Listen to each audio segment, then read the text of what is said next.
How my wife Arlene and I met, and our backgrounds, are not particularly important for this story, nor are detailed physical descriptions. Probably all of the background necessary to get a good idea of the relevant information can be summarized in a few paragraphs.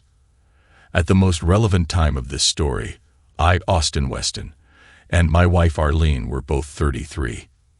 We had been married 11 years and had 2 daughters, Justine, 8, and Sybil, 6. Arlene and I are both slightly better looking, taller, smarter, and fitter than average, but no geniuses, actors, or models. Our libidos are also slightly higher than normal, and we have enjoyed a very good sex life, even though not earth-shattering. Arlene was a corporate attorney specializing in negotiating contracts, although also knowledgeable about trusts, wills, and estates. I was and still am the vice president in charge of purchasing, including equipment for a small public company. My sister, Jen, her husband, Bill, and their twin daughters, Kate and Beth, 7, live about 4 miles away by roads, 1 mile as the crow flies, because there is a large park and forest preserve that you have to go around to get there. Our kids and their cousins are best of friends and attend the same school. Although I didn't really know Bill before he started dating Jen and married her 6 months later, he has become my best friend. One idiosyncrasy that Arlene exhibited was her approach to finances and saving money. She insisted on investing in jewelry and art. Gold and platinum jewelry and artwork are investments that you can enjoy while they appreciate, was her common refrain. While I put a little away in the stock market, most of our savings were invested in jewelry, for both her and me, and artwork in the form of paintings and a few sculptures. We also encouraged relatives to give our kids gifts of jewelry and art, and we gave them that type of gift as their big present on birthdays and Christmas, of course also with toys, games, books, and/or clothing. Because of the significant value of our jewelry and art holdings, we had a sophisticated security system that included electrically powered sensors for each of our approximately 12 most valuable paintings and 2 most valuable sculptures. We also had a safe in the floor of the bedroom, and each of us had a locked desk. Arlene had the only key to her desk, I had the only key to mine, and Arlene had a key to the safe with the only other one in our bank safety deposit box. To ensure that power to our sensors and security system never went down, we had a backup generator and a battery backup, double redundancy. Bill has sort of taken a page from our book, but in a slightly different direction. He had high-resolution cameras covering the only 3 entrances to his house and a security system, though it was less sophisticated than ours. Another idiosyncrasy that Arlene had, probably because of her semi-specialty in wills, trusts, and estates, was specifically adding expensive jewelry and artwork to our will shortly after we purchased a piece. All male jewelry gets added to my will with the beneficiary alternating between our daughters Justine and Sybil, should Arlene predecease me, and vice versa with Arlene for female jewelry. For pieces of artwork, we alternated between Arlene and me, who bequeathed them in our wills, again alternating between Justine and Sybil. This had the effect of designating some of our assets as mine, and some as hers, since you can't bequeath something you don't own outright. Life was going along swimmingly, as far as I was concerned, until one Thursday night. When I got home from work, Arlene was there, but the kids weren't. We were having a candlelight dinner, and Arlene had a skimpy outfit on, and gave me a passionate kiss when I came through the door. "Where are Justine and Sybil?" I innocently asked. "Jen and Bill were nice enough to take them tonight, and to school tomorrow. You should have seen how excited they were when I told them they were having a sleepover at Kate and Beth's house," Arlene replied with a diabolical smile. "Whatever will we do without them?" I said playfully, pulling Arlene close to me and giving her a passionate kiss. "We'll think of something," she replied, squeezing my hand. After a tasty, flirtatious, and light dinner, we put on some CDs and danced. We mostly practiced the steps of the slow dance we were learning in a weekend dance class, in our house with our shoes off, for a good hour. Once Arlene started rubbing me on the dance floor, that was the end of that. I carried her upstairs. She stripped me seductively. I stripped her unceremoniously. And we fell into bed. When we were finally done, Arlene rolled off of me and started planting kisses all over my face and neck. "Did you like?" she rhetorically asked. "Does the Pope poop in the woods?" I replied, out of it enough to mix my metaphors and getting a chuckle from the sex goddess who had taken over my wife's body. We soon fell asleep, but Arlene was not done. She woke me in the middle of the night, and soon I was on her again. You're probably wondering why, just before I describe the best sexual encounter in my experience, I said life was going along swimmingly, as far as I was concerned, until one Thursday night. That's because I knew Arlene and thought, what does this mean? More over-the-top sex in the future? Or does she want something? It was with the latter thought that I fell asleep for the second time. The next morning, Friday, Arlene was all lovey-dovey, and I allowed myself to believe that the only thing the fantastic sex we had met was that our sex life had turned a corner from very good to excellent, and more phenomenal sex was in store. My happy-go-lucky attitude and big grin, both mentioned by a number of my colleagues at work on Friday, changed in the early afternoon when the phone rang. "Austin, it's Arlene," my secretary said over the intercom. "Hi, sex goddess," I opened the conversation. "Hi, yourself, Eros," Arlene laughed. "Hey, I'm not Greek," I laughed back. "No, but you sure are the god of lust and sex," she giggled. We continued trading compliments, which devolved into small talk. Then the purpose of her call, "Say, darling," came over the line from her beautiful lips, the preface of a disaster to come. "Some of the people from the office are going out for some food and drink tonight as part of a team-building exercise suggested by the morale consultant I told you about that our corporation recently hired. Are you okay with picking up the kids from daycare and getting dinner tonight? Aren't you even coming home?" I blurted out with pure disappointment in my voice. "Sure, I'll need to change, but I won't have time to pick them up and fix dinner. We're supposed to meet at the restaurant at 6:30. Oh, please be a dear. I don't want to be the only one in our group not to go," she purred. Miffed, I asked, "Why such short notice?" "I think that was part of the exercise, sacrifice for the team. You know that I'd much rather be with you and the kids, but I feel I should do this," she continued, purring even more. What was I supposed to say at that point? After the best sex of my life, she knew damn well that I couldn't be a jerk and say no. I resigned myself to the inevitable. "Sure, honey, we will get to give you a kiss goodbye, won't we?" I asked sweetly. "As long as you don't try to drag me to bed, Eros," she giggled. We said our goodbyes. I sat stunned at my desk. She had never gone out with the guys from work before. As far as I knew, she didn't really like most of them. And I don't remember her ever inviting any of her coworkers to our house. Nor did I remember her ever telling me about a team-building consultant. This smelled like 3-day-old mackerel. My sunny disposition and grin disappeared. I picked the kids up, made them their favorite meal of macaroni and cheese, although I did make them eat a salad too, and we saw Arlene off. We couldn't really kiss her. "Don't mess up my makeup or wrinkle my dress," she tittered as she gave us all light pecks on the cheek. "That dress doesn't look like team-building garb," I mumbled to myself, "unless the exercise is to get screwed." When Arlene came home that night, I noticed the clock. 1:02 a.m. Hardly dinner and a few drinks. I pretended to be asleep to avoid a confrontation. She crawled into bed with, as far as I could tell and confirmed the next morning, some average negligee on, and spooned me. There was no sex Saturday night, but I did get some conventional, for us, sex Sunday and Tuesday nights. I liked it less and less as the next 2 Thursday and Friday nights I got the same treatment.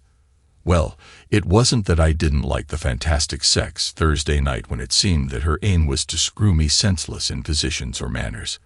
Rather, it was what it meant. More team building on Friday night. After the second Friday night outing, she got home at 1:22 a.m., the third 1:51 a.m. The fourth Friday night, I had had it. Despite the fact that she possibly outdid herself Thursday night as far as giving me physical, though not emotional, pleasure was concerned by riding me reverse cowgirl while massaging me. Then, she gave me the best oral pleasure of my life in the middle of the night. As Arlene was getting dressed Friday into a slinky outfit I had never seen before, I was direct. "Arlene, I really don't like this going out on Friday night," I said. "Now, dear, I've already explained the necessity to you several times," she replied while smoothing her dress over her hips, looking intently into the mirror. "I'm sorry, but I can't believe that you get home at 11:30, the time you lied about the previous 3 times. From dinner and a few drinks. I'm very suspicious, and it's killing me." "Now, Austin," she said sternly, "you have no right not to trust me. We've been married for 11 years, for goodness sake, and have 2 kids. What do you think that I'm doing, messing around?" "I don't know, but what I do know is that everything about this smells," I replied.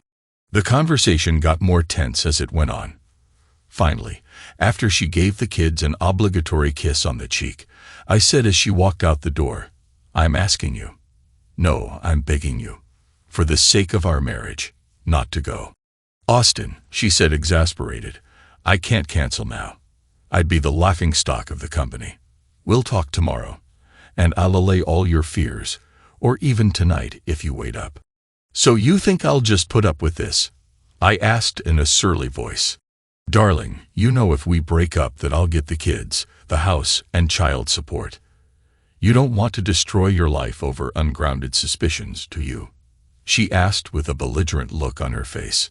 "You're the one destroying the marriage," I snapped. With an exasperated look, she said, "We'll talk tonight, even if I have to wake you up." "We can't talk tonight because I won't be here when you get back in the wee hours of the morning," I barked. "The kids and I are spending the night at Jen and Bill's. Have a nice life," I snapped as I closed the door. I didn't slam it, but it wasn't gentle either.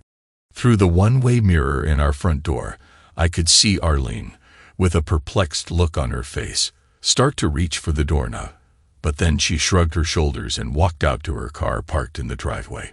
As soon as Arlene's car was out of sight, I yelled to the girls, "Let's go to Aunt Jen's house to stay tonight while Mommy is at her meeting." They were ready in about 2 minutes flat, and we got into my car, parked on the street. I had already arranged our sleepover with Jen and Bill, and they knew that something was up. Jen knew because of woman's intuition, and Bill because I had a very vague and basic discussion with him. He's a smart guy, and could fill in the blanks quite well. After the girls were asleep or at least quiet, I went out to my car to retrieve a bottle of pills and returned to the house. The car was parked where the front door security camera, which recorded time and date, would have an excellent view of it. Around 3:30 in the morning, my cell phone rang, waking me up. "Hello," I groggily replied, looking at the alarm clock next to my bed in the guest room. "Austin, where are you?" a frantic voice screamed into my ear. Must be Arlene, I thought to myself. "I'm at Jen's house, like I told you. Why in the world are you calling me at 3:30? I responded in an irritated voice. "Austin, we've been robbed," Arlene cried. "All of our valuable art and jewelry has been stolen." Turning on my iPhone's recording app, I had her repeat it, then asked, "Why didn't you call me as soon as you found out?" "I did," she hysterically cried. "I just got in 15 minutes ago. The house is completely dark, and I had to find my way around with a flashlight. What are you doing getting home from a team bonding experience at 3:15 in the morning? Exactly how are you bonding? You on top or him?" I snarled, trying to be as vindictive as possible. "Well, time. Well, it just kinda got away from me. We can talk about that later. You've got to come home." Her emotional train was now completely off the rails. "Okay, I'll be there as soon as I can. Let me get dressed," I grumbled. I went to the bathroom, got dressed, went out to the car, and drove the 10 or 12 minutes it takes to get there.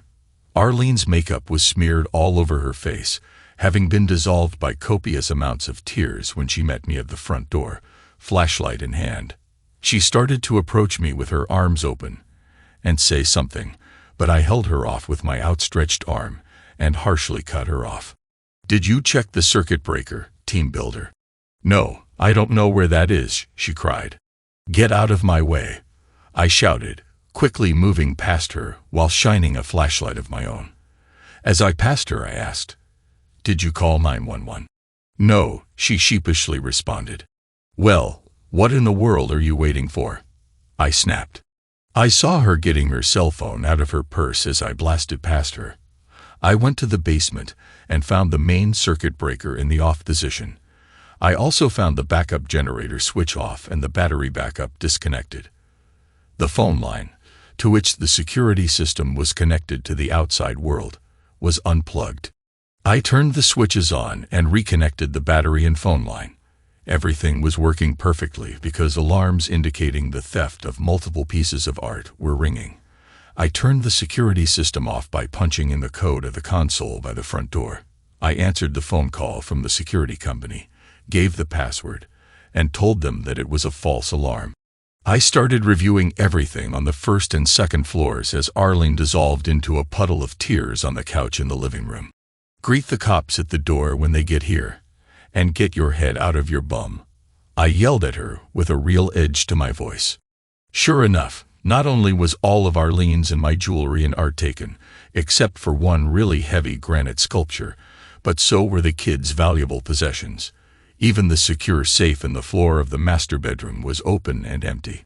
When the cops arrived, I gave them my statement first while a female police officer was trying to get Arlene to calm down.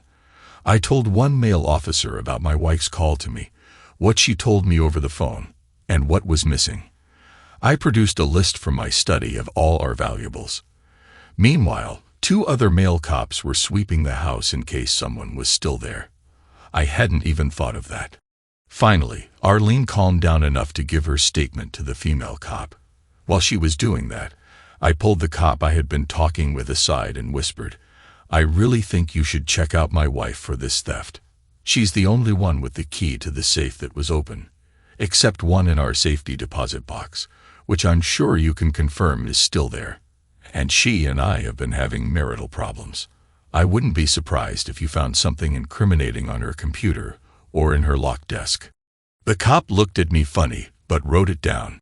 "What kind of problems?" he asked. "I believe that she's been seeing some other guy the last 4 Friday nights. I get a private detective's report tomorrow. When I told her our marriage was in trouble if she went out tonight, she did it anyway. I think that she wants to ditch me and doesn't want to split our wealth when she takes off," I said as earnestly as possible. "She would really do that? With 2 kids?" he asked. "She'd assumed that she could take the kids with her," I replied. "She almost admitted it last night. I have it recorded on my iPhone," I groaned. "You say that you're getting the PI report tomorrow, Sunday?" he asked. "No, sorry. I keep thinking of this as Friday because I'm not normally awakened at 3:30 a.m. I get the report around noon. Today, Saturday," I replied. "Can you bring me a copy at the station when you get it?" he asked. "I certainly will. I'll probably be by about 1 o'clock, 1:30, I replied. "Great. Ask for Officer Smithson. I'll bring a robbery detective up to speed." After the cops left, I went back to Jen's house without even talking to Arlene. I didn't even bother to answer her as she called out, "Where are you going?" as I went out the door. After a nice breakfast at Jen's house, where I brought her and Bill up to speed, I brought the kids home. I told them that a bunch of our stuff was temporarily missing, but I was sure that we'd get it back. They were sad and crying when they went to their rooms and found some of their favorite stuff missing. Arlene, still looking like hell, and I did our best to comfort the kids. "I have some errands to run," I told them, "but we'll be back by about 2 o'clock or 2:30 at the latest. Want to go to the park then?" I asked, smiling as widely as possible. That turned their tears to smiles. I got hugs from them, and as I was getting ready to leave, Arlene came up to me and asked, "Where are you going?" With a cold stare, I said, "Probably to get proof of your infidelity. then quickly exited without looking back. The photos of Arlene and her sex buddy, Jack Traylor was his name, from her second and third Friday nights out were exactly what I had imagined, although the exact location surprised me a little. The PI said he might have trouble getting photos usable as evidence of them in the act if they only did it indoors. They were foolish enough to do it on the deck of, and in, his swimming pool, easily seen from many vantage points where they could not expect privacy. Also in his report was the fact that they arrived at Traylor's house after dinner on Friday night, and they apparently left in Arlene's car a little before 11 p.m. The PI didn't follow them, but they did get back around 2:15 a.m. Then she left alone about 3 a.m. I went to Kinko's, made 3 copies of everything except the DVD, then went to see Officer Smithson. I got there, and he immediately introduced me to Detective June Grayson, a robbery detective who was as good-looking as the women cops on TV, one that I didn't think existed in real life. She was not only attractive but smart. After reviewing my evidence without me prompting her, Grayson said, "Looks like your wife and this Traylor guy were out at the time of your burglary. Your security system computer indicated that all systems were turned off at 11:05 p.m. Just to cover all my bases, where were you then?" "I was at my sister's house," I nonchalantly replied. "Can anyone there vouch for that?" she asked. "I don't think so," I responded. "I think that they were all asleep, but you can ask them." Then I got a eureka look on my face and said, "Wait, I think that Bill, my brother-in-law, has security cameras, and at some point, I went in my car to get some pills I have forgotten. Maybe that will give you a timeline." "Can we get the tape from your brother-in-law?" Grayson inquired. I laughed. "I think that Bill is high-tech. I'll bet it's a DVD," I said as I pulled out my cell phone and dialed Jen's house. Bill answered. "Say, Bill, do you have security camera tapes from your house for last night?" I laughed again at his response. "Is it possible for you to bring the DVD? Sorry to insult you by asking for a tape, to Detective Grayson at the local precinct. I'll let her tell you why when you drop it off. I've got to take the kids to the park. Thanks." I smiled at Grayson and Smithson. Just as I thought. He's high-tech and has a DVD. He said that he'd bring it right over. Unless you have something else real important to ask, I've got to go take the kids to the park. "Thanks, Mr. Weston," Grayson said with a smile, standing up to shake my hand. "We'll let you know in the next few days if we need anything else." "I'll be around," I said, smiling back and shaking her and Smithson's hands.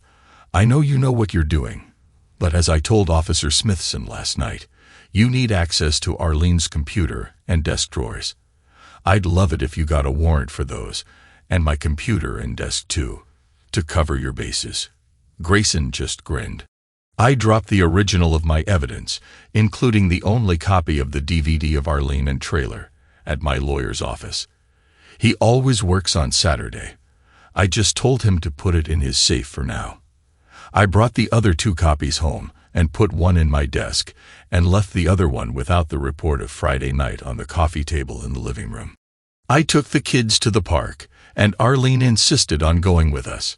She tried to talk to me when the kids were playing, but every time she did, I simply ignored her and went over to the kids, pushing them on the swing, starting playing tag with them, or doing something similar.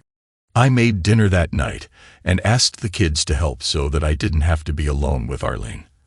After dinner, I played games with them, read them bedtime stories, and finally had to leave them. When I went downstairs, Arlene had the envelope I left on the coffee table in her hands. She was white as a ghost. "Austin, we really need to talk," she said, her voice crackling. "Why?" I asked with a dramatic, confused look. "Will talking make you unscrew Traylor?" I grabbed my car keys and left as she yelled, "You know that this is a no-fault state, and I'll get the kids if you divorce me. We can work this out." My only response was to flip her the bird. When I got back 4 hours later, I went straight to the guest room, propped a chair against the doorknob, and went to sleep. Sunday was probably the most uncomfortable day of my life. It's really hard to ignore someone in the same room with you for several hours, but unless the kids were there, I never responded to anything she had to say. Sunday night, after the kids were in bed, I was watching TV when she came up to me with an insurance claim form. "I need you to sign this so that I can fax it to the insurance company to get reimbursement for our stolen property." I looked at it, got a pen and paper, wrote down the fax number and department of the insurance company, then said the only words without the kids present I spoke to her all day. "I'm not signing it, and if you forge my signature, I'll have you arrested for fraud." As Arlene screamed at me, I continued watching TV. When her noise was too loud, I got out the headphones, plugged them into the TV, and ignored her. She eventually left, crying. I saw her go to the fax machine and send out the claim form. After she went to bed, I wrote a letter and faxed it to the same address she sent the form to. My letter read, "While at the present time I do not have any definitive proof, I suspect that my wife is responsible for the burglary and loss that she reported to you in a claim form earlier tonight. I am not making any claim until the police investigation is complete. And if anyone submits a document with my signature before then, you can be sure that it is a forgery. Call me on my cell phone, XXXXXXXX, if you have questions." Monday night at dinner, Detective Grayson and 4 other cops showed up with a warrant. I had the kids go outside on our deck to finish their meal, telling them, "The police just want to get your stuff back." They were happy with that, especially since I told them that they could have a soft drink on the deck, something we almost never allow them to have. When they found Arlene's desk drawers locked, Grayson asked, "Who has a key for this?" "I have the only one," Arlene nervously replied. "I need you to open it," Grayson ordered. "Why?" Arlene asked. "Because the warrant says we can look in it, and I don't want to ruin your furniture." Arlene went to her purse, got her keys, and unlocked the drawers. The procedure was repeated for my desk. Arlene was frantic when they took her computer, while I was calm when they took mine. She was hysterical when she saw them pull an envelope from a storage rental facility from her desk. "What is that?" she screamed. "I've never seen that before." "I thought that you have the only key," Grayson deadpanned. "I do. Someone must have picked the lock." "Easy to determine. We'll take the drawer with the lock cylinder with us and have our techs evaluate it," Grayson nonchalantly replied. Obviously, that was not the response Arlene wanted, but that was what was going to happen. When the cops left, Arlene was frantic. "Why are they doing that? What does the warrant say?" she agonized. I handed her the warrant and said, "Maybe they think that the theft was an inside job." She looked shocked as I turned and went out on the deck with the kids. Tuesday was a really bad day for Arlene. Her only highlight was driving the kids to school. About 11 a.m., she was served at work with divorce papers, citing adultery. At 2 p.m., Detective Grayson and 2 other cops arrived to arrest her for theft and escorted her out of her office in cuffs. Tuesday morning, Detective Grayson had called me to come to a storage facility about 10 minutes from our house to identify our stolen property. It took me about 30 seconds to identify it as ours. Then I went through it all and found that, except for my Rolex watch and a set of gold cufflinks, everything was there. Detective Grayson called me after the arrest to let me know what happened so that I wouldn't be left wondering and so that I could pick up the kids. Arlene appeared before a magistrate late that afternoon and was granted $50,000 bail. She called me. "Austin, I'm calling you from jail. Please don't hang up," Arlene begged. "I didn't know that adultery was illegal. Why are you in jail, Arlene?" I sarcastically asked, already knowing the answer. "They think that I robbed our house. It's ridiculous," she cried. "I don't think it's ridiculous. Didn't you do it because you were planning on leaving me?" I gleefully asked. No, that's absurd. We can talk about it later. Can you come down to bail me out? If we both agree to use the house as collateral, I can be free in an hour. Please, Austin. Why don't you call your lover trailer? I'm sure that he can help, I snapped just before I hung up, as she started screaming no. My attorney filed for an emergency protective order on Wednesday morning while Arlene was still in jail. Either she didn't call Trailer or he wouldn't help. I didn't care which it was.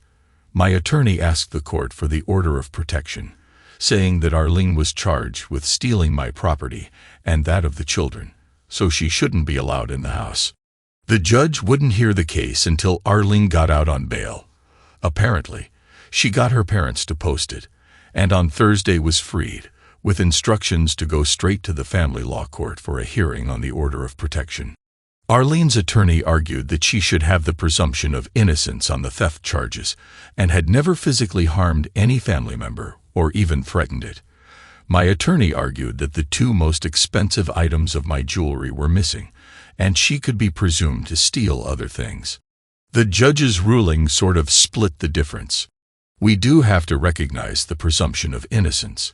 However, Mr. Weston still has a right to feel that his property is secure. Therefore, Mrs. Weston may return to the marital home while the divorce proceedings progress. However, she may not return until Saturday. In the meantime, Mr. Weston can have any room of the house locked with a new lock that Mrs. Weston does not have a key to, and she is prohibited from ever entering that room. Notify the court of the room by Monday. Anything else? I prodded my attorney for another stipulation. Your Honor, my client would like to be sure that Mr. Trailer, the individual with whom Mrs. Weston is having an affair, be precluded from entering the Weston home or having any contact with the Weston children until the divorce proceedings are final. I won't bring him there or with the children, Arlene yelled, jumping up from her chair, perplexing her attorney and the judge. Mrs. Weston has agreed that she won't, so that should satisfy you, Mr. Weston, the judge said. I wanted to yell. I can't believe anything that lying woman says, but fortunately restrained myself. I had Lowe's put in a new door to the master bedroom and reinforced the surrounding frame. I also had a sophisticated lock installed in it, one that was almost impossible to pick. I moved all of Arlene's clothes to the guest room. Arlene did come home Saturday morning. The kids were glad to see her. I basically ignored her, except for interacting when necessary for the care of the children, and so as to upset the children the least possible. Arlene wanted to talk. I told her, Sunday night after the kids go to bed. We talked in the den with the door closed, so if there were raised voices, it wouldn't wake the kids. After sitting in silence for a couple of awkward minutes, I said, Arlene, you're the one who wanted to talk. Talk. Austin, I can't help but think that you're behind this theft. She started out before I cut her off.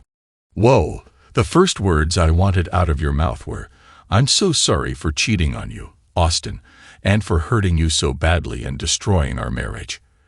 I guess you don't feel it though, do you? I said sarcastically. Austin, once you calm down, we can talk about rekindling our love and dismiss this talk of divorce. But first, I have to get out of my legal problem. Arlene, let me make this so clear that even someone as egotistical and self-centered as you can understand. There is no talk of divorce. I'm divorcing you, plain and simple. We're done, I said as forcefully as possible. But Austin, she started to plead. I again shut her down. The only way that this talk will be productive is if you listen to and accept my proposal, I said even more forcefully. Are you ready to listen? She nodded her head. I will change the grounds of divorce to irreconcilable differences. I will get sole custody of the children, but you will have unlimited visitation, alternate major holidays, and 2 weeks in the summer as long as you do not expose them to any other man, unless you are married to him. Our assets will be split 50-50. You will pay child support for one child, and you will pay 1/2 toward the mortgage on the house. Once Sybil reaches 19, we will sell the house and split the proceeds. There will be no alimony either way, I said, boring a hole through her head with my stare. But, she started again, and I again cut her off. I'm not finished. If you agree to this, I'll go to the DA and beg her to plead you down to a misdemeanor with no jail time. If you plead, no contest. That way you'll be able to keep your law license and your job. Deal? I concluded. But I didn't do anything, she said, crying and wringing her hands. I know you orchestrated this whole thing to get back at me. I don't want a divorce. But if there is to be one, there is no way in the world that I'll agree to you having sole custody, she wailed through her tears. So you won't take responsibility for anything? Breaking up the marriage or the theft? Huh? I said, raising my voice as I stood up. And you're not even the least bit remorseful, are you? Like I should be happy to be your backup plan. God, how could I ever have married you in the first place? I moaned. As she buried her face in her hands, I said, take this deal, Arlene. If you don't, you'll be ruined. As I walked out the door, she yelled, but if you just listen to me, I'd explain everything. You have to listen. At least that's what I think, she said. But before she'd finished, I'd closed the den door and can't be sure. 2 days later, when I arrived home, the kids weren't there, but sitting in my family room were Arlene and Jack Traylor. What in the world is he doing here? I screamed at Arlene. You told the court you wouldn't bring him here. Austin, you have to listen to what the two of us have to say. After you listen, he'll leave and never see you again, she whined. Get out, Traylor, I bellowed. He stood up with a hybrid nasty and pleading look. He was about 3 inches taller and 30 pounds heavier than I was. But the old saying about it's the size of the fight in the dog, not the size of the dog in the fight, is something I believe in. I had never backed down from a confrontation in my life, even though it got me my butt kicked several times, and this was not going to be the first. Traylor was trying to say something to me as he slowly approached, but I didn't hear what it was because I kept repeating, at the top of my lungs, get out. After yelling my refrain a good 24 times, it was clear that he was not going to comply. So I walked toward the phone and picked up the receiver to call 911. He pulled the phone cord out of the wall and in an irritated voice said, will you just listen, darn it. I pulled out my cell phone and started dialing 911. He grabbed it out of my hand and threw it down on the floor, breaking it as he said, it will only take 2 minutes and will give you your life back. I turned to go out the garage door, through the kitchen. He grabbed my suit jacket, but I squirmed out of it and bolted for the garage. Apparently, he didn't see me pick up the meat tenderizing mallet from the kitchen counter. As I turned left and exited the kitchen to a small breezeway to the garage, I came to an abrupt halt and turned around. As soon as he made the same left turn into the breezeway, I hit him in the forehead with the mallet, sending him reeling backward against the kitchen sink. As he was screaming and holding his hands up to his head in an attempt to stop the bleeding, I kicked him once in the groin with everything I had. By now, Arlene was in the kitchen sobbing. I saw her purse on the kitchen table, pulled her cell phone out of it, and dialed 911. My emergency is that an uninvited interloper attacked me in my own home, and I hit him in the forehead with a mallet. He needs an ambulance, and I need the police to arrest him. I opened the front door and calmly sat at the kitchen table as Arlene attended to Traylor. The paramedics impressed me. They were there in less than 5 minutes. The police were only a minute behind them. Traylor was taken away restrained in an ambulance. The police believed my story. I asked them to take my broken cell phone with them, to check it for fingerprints to confirm my story, and the phone line if they needed it. Also, my suit jacket had been ripped in the process, and I asked them to take that for evidence too. All that Arlene could tell the police, something she repeated over and over through her tears, was, we just wanted to talk to him. The next day, my attorney was in court again. The judge was furious and ordered Arlene to vacate the house within 2 days and to pay for changing the locks. Visitation with her kids would have to wait until after the divorce proceedings were concluded. The judge continued the divorce until the criminal case against Arlene was finalized. I talked Detective Grayson into getting a search warrant for Traylor's car and house and Arlene's car. In Traylor's car, they found my gold cufflinks, and in Arlene's trunk, They found a present with Jack and a heart on a tag. Inside the present was my Rolex watch. Trailer was arrested for theft, too, in view of the cufflinks, and because when fingerprint results from my house came back, the only fingerprints on the basement window with which the thief gained access to my house were his. Arlene didn't follow my advice and accept my proposal, but fought the criminal case. Apparently, she believed, rightly so as it turned out, that the only way that she could get custody of the kids was to win the criminal trial. The prosecution had a great case, a woman with a gaudy emerald ring and blonde hair, both just like Arlene's, rented the storage facility where the stolen property was found shortly after Arlene's first team building exercise. Only Arlene's prints were found on the lock at the storage facility. That, along with the evidence earlier discussed, made a nice prima facie case for the prosecution. Arlene and Trailer took the stand in their defense.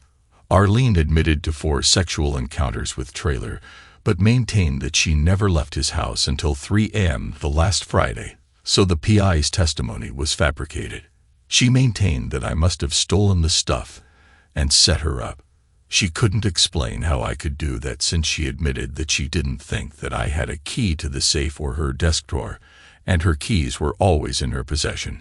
She explained the storage facility rental as a case of mistaken identity. She said her fingerprints were planted on the lock. Both Trailer and Arlene came off as belligerent and unconcerned about the effect of her cheating on her family. I was grilled by defense counsel for 3 hours. The prosecutor and Detective Grayson said that I did very well. They said that I came out as strong but cooperative and very credible. After my cross-examination, the prosecution put on Detective Grayson to explain that there was no way that I could have committed the theft. She said the DVD at Jen and Bill's house showed me entering there at 11:02 p.m., not leaving, and my car not leaving yet. The break-in occurred, as indicated by the alarm system being deactivated at 11:05. In a dozen tests, the fastest that any patrolman had been able to get to my house from Jen and Bill's at that time of night was 9 minutes and 32 seconds. Detective Grayson also testified that I did not have a key to the safe. The only 2 were the one Arlene had in her purse and the one in the safe deposit box. She testified that I had not even visited the safe deposit box for more than 3 months before the first team building session. An expert confirmed that Bill's DVD was recording the time accurately, as was my alarm system. Once the case went to the jury, Arlene and Trailer sensed that things were not going to go their way and tried to make a deal with the prosecutor for misdemeanors, just what I suggested to Arlene. Arlene even agreed to give me sole custody of the kids. The prosecutor asked for my opinion. I told her, "You're in charge," but after she put us through the expense and trouble of a trial, if it were up to me, I'd let the jury decide. That's what she did. The jury came back with a verdict in less than 2 hours. They were found guilty on all counts, including theft and insurance fraud for Arlene and theft and assault for Trailer. Arlene was sentenced to 3 years in jail and probation for 5 years, and the Bar Association started disbarment proceedings against her since she had been convicted of a felony. Since Trailer had 2 misdemeanor convictions in his background, and since the assault against me was a special circumstance because it was in my home, he got 4 years in jail and probation for 5 years, and was ordered to pay restitution for my cell phone and suit jacket. After the criminal trial, the divorce was a slam dunk. All of Arlene's pleas, through her attorney since she was in jail, fell on deaf ears.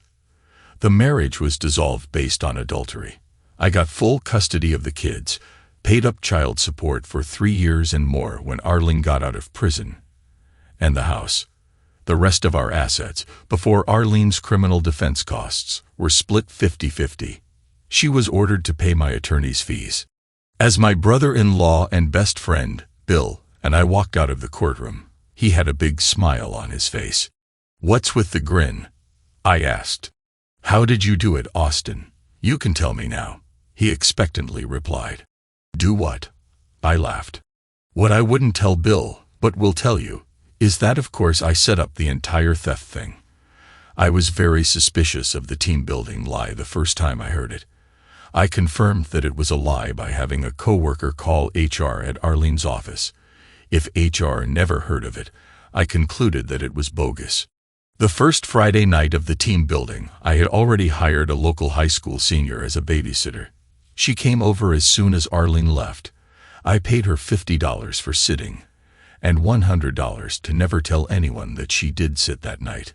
Arlene's cell phone gives out a signal that an app on my smartphone picks up, and I made sure that it was working before she left that Friday night. As soon as the sitter arrived, I tracked Arlene down using that app. I found her and a guy I had never seen at a restaurant that I had never even heard of.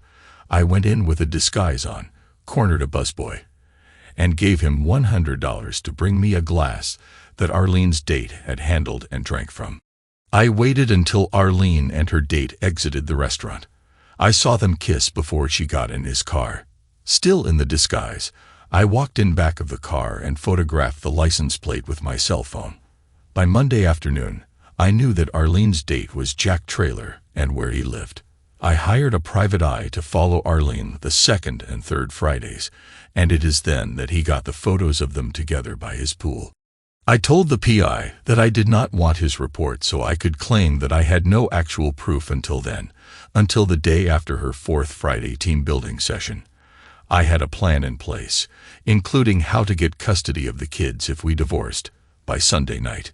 The first Monday, before I left for work, I removed Arlene's distinctive emerald ring from her jewelry box. She never wore it to work, but did whenever she went out. I paid an actress who was the same size as Arlene, and who wore a wig with the same color and style of hair as Arlene and sported her emerald ring on her finger, to rent a storage facility cube in Arlene's name, paying 3 months cash in advance. By Tuesday, I had purchased some key impressioning clay. While Arlene was sleeping that night, I snuck her keys out of her purse and got impressions of her house safe and house desk keys. The next day, I got home from work early and using alloy slug, a cheap metal that melts and then solidifies quickly, made copies of those keys. Wearing gloves, I laid out a new padlock that night and asked Arlene if she had ever seen it or the key for it. She picked them both up, looked at them, and said, "No, I don't think so." "Why?" "If you don't have another use for it, I want to use it to lock my toolbox." "Okay," I replied. "Sure," she responded and walked away. I put the lock in a plastic bag, hoping that her fingerprints would remain on it, and the key. 2 days before the theft, with reflectors, I marked obstacles in a path through the woods between my house and Jen's. The day before the theft, I opened up her desk drawer and put the storage facility envelope with the code for getting into the facility front door and the key with her fingerprints on it. I had another made for me at a hardware store. I had the same actress who rented the facility for me rent a van with a motorcycle rack on the back and had her boyfriend rent me a dirt bike. I parked the dirt bike in a clump of trees behind Jen and Bill's house. I also got the password for Arlene's laptop from the list of passwords in her locked desk, set up a new email account, and left a draft email in the account allegedly for Jack Traylor. The email said that she couldn't wait to get together with him, and if their plan worked, they would be able to live off of my stolen property while she got a divorce. I paid the actress and her boyfriend to be on call the fourth Friday night of the team building sessions, to walk from the side of Traylor's house and, using the extra key for Arlene's car, drive it away. Before doing that, I had the boyfriend ready to open up Traylor's car using a car lockout tool and drop my gold cufflinks between the passenger side door and seat. I had also placed a wrapped box with Jack on the tag and my Rolex watch inside in the trunk of Arlene's car. Earlier that day, I had parked the rented van in my garage and disabled the automatic garage door opener. 2 days earlier, I had placed Traylor's fingerprints from the glass at the restaurant onto the basement window that would allow access. I found that to be much simpler than I imagined it would be. Instructions on the internet, obtained via a library computer, not mine. Cocoa powder, a shallow bowl, and a small paintbrush were all that I needed, plus a little patience. I apparently did a good enough job to fool the cops. Up until my talk with Arlene. begging her not to go out the fourth Friday. I had not decided to actually pull everything off. I honestly believe that if she had stayed home that night and pulled the plug on her relationship with Trailer, we had at least a 50-50 chance of making it, although I would have gotten revenge on him somehow. When she not only went but gave me the comment about her getting the kids if I tried to divorce her, my love for her instantly evaporated, and I set the plan in motion. The only assistance that Bill provided, unknowingly, was to, a few weeks before the theft, answer my questions about the only part of his house that the cameras did not pick up, namely, a particular basement window that had fake metal bars on it. I had already received a communication from the actress that she and her boyfriend had left Trailer's house before 11 p.m. Trailer had left several windows in his car open since it was a hot night, so her boyfriend did not even have to break into the car to leave the cufflinks. By the time that I had returned to Bill's house from my car at 11:02, I had already opened the hidden basement window. I quickly exited, ran to the dirt bike, cut through the woods at over 40 miles per hour, knowing that the reflectors would warn me of obstacles, and got to the basement window of my house that I had earlier disabled the alarm for and planted Trailer's fingerprints on. Using gloves for everything, I first pulled out the phone line, then detached the battery, then turned off the backup generator, then turned off the main power switch. I used the key I had made from Arlene's to open the safe. Since I knew where everything was and the van was in the garage, despite working in the dark, I cleaned everything out in less than an hour. I drove to the storage facility, loaded everything into the rented cube there, and put the lock with Arlene's fingerprints on it on the latch. That took only a little more than an hour. I returned the van to the rental place, left it in the lot, and put the keys in the drop box. I caught a cab and had it drop me off a block from my house. I rode the dirt bike back to Bill's house, picking up reflectors as I went. I hid the dirt bike in the clump of trees and climbed back into his house through the same window I had exited and reattached the fake metal bars. Having Trailer come to my house and do what he did was an unexpected bonus. I never did find out what motivated Arlene to have the affair with Trailer, nor anything else about it. I guess if I had ever listened to her or him when they were anxious to talk with me, I would have found out. However, once she spurned me when I gave her the last clear chance, I didn't really care. I got my revenge. Now they can live with it. Thanks to everyone who took the time to listen to today's stories.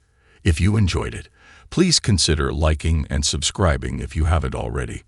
Feel free to share your thoughts on the events in the comments below. Take care.